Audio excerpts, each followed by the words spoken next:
பாறை மேட்ச்சு நடக்கும், எல்லாம் நடக்கணும். எங்கே வைக்கணுன்னாக்கா ஏனாப்பட்டி சூரட்டில் உட்காந்துக்கணும்.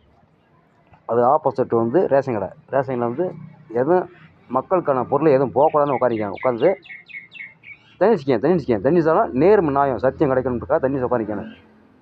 ரேஷன் கடையில் ஒரு இது எதுவும் போகக்கூடாது. இங்கேருந்து எதுவும் வெளியே விட மாட்டேன் நான்.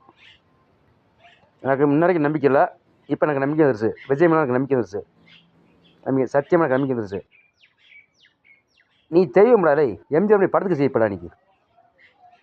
எவன் எதிர்கட்சியவே இந்த எவன் சொன்னாலும் கண்டுக்காத. என்ன உன் தாட்டிலே ரேஷன் நிற்கிறேன்னு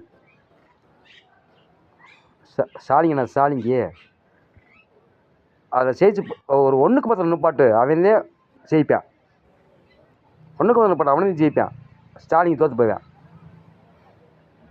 சரியா? நீங்கள் இந்த அளவுக்கு உட்காரிங்கனாக்கா உன்னுடைய தைரியம் விஜய், உன்னுடைய தைரியம் பாராமச்சு.